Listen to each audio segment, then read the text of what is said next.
शेजारी मळा असणाऱ्या करंड्याच्या मळ्यामध्ये नेऊन तिथं पेटी फोडली आणि त्यात असणारे जे 2 लाखाच्या जवळपासची रक्कम त्यातली काढून घेतली आणि घरामध्ये गेल्यानंतर घरामध्ये आम्ही सगळी वर स्लॅपवर झोपलेलो होतो.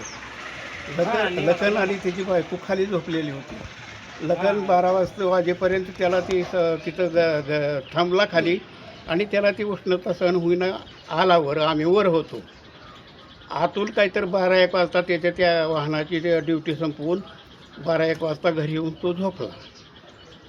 तेवढ्यामध्ये ह्या घरामध्ये शिरून लखनच्या त्या असणारं ते जे कपाट उघडलं आणि त्या कपाटातलं असणारं लखनच्या लेकराचं काय सोनं नाणं चिडूक जे होतं, दागदागिने होते, पुन्हा त्याच्या हातातलं कडं होतं, 1,500-2 हजाराचं घड्याळ होतं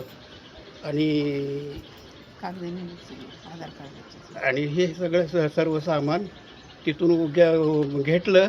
माझी पेटी उचलली, नेऊन करंड्याच्या शेतातल्या त्या मळ्यामध्ये नेऊन फोडली, तोडली. त्यातलं 2-1 लाख रुपयाची अंदाजे रक्कम ती काढून घेऊन गेलेली. पोलीस स्टेशनला तक्रार दिली का तुम्ही ह्याच्याविषयी? ह्याच्यानंतर जाऊन लखन पोलीस स्टेशनला तक्रार दिलेली आहे. एकूण रक्कम किती होती घरामध्ये?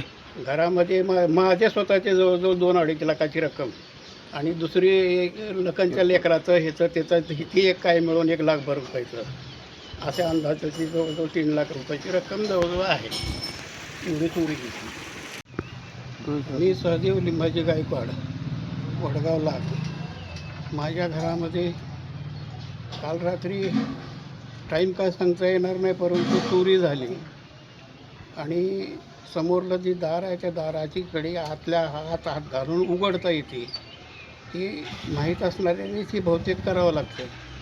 त्यामध्ये माझी वैयक्तिक स्वतःची पेटी, ज्यामध्ये 2 लाखाच्या जवळपास माझी स्वतःची कॅश जवळजवळ 2014 पासून मी जतन केलेली आणि ही माझी पेटी उचलून घेऊन शेजारी करंड्याच्या शेतामध्ये घेऊन ती फोडली. चोरी झाल्या तुमची? का नेमका चोरी झाल्या? का नेले चोरून? सहदेव गायकवाड माझं नाव.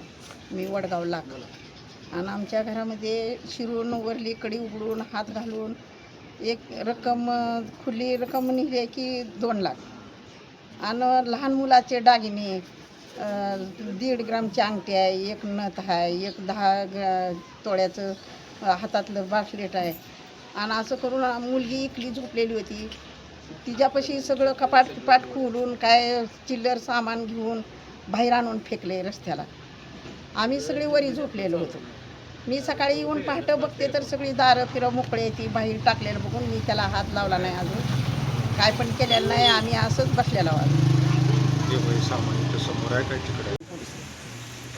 आम्ही तसंच बसलेलो अजून चहा पाणी नाही ना, आम्ही दारातच बसलेलो आहोत.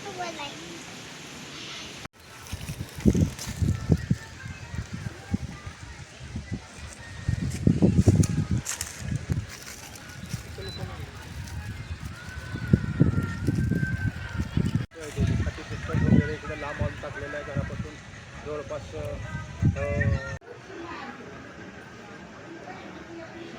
हां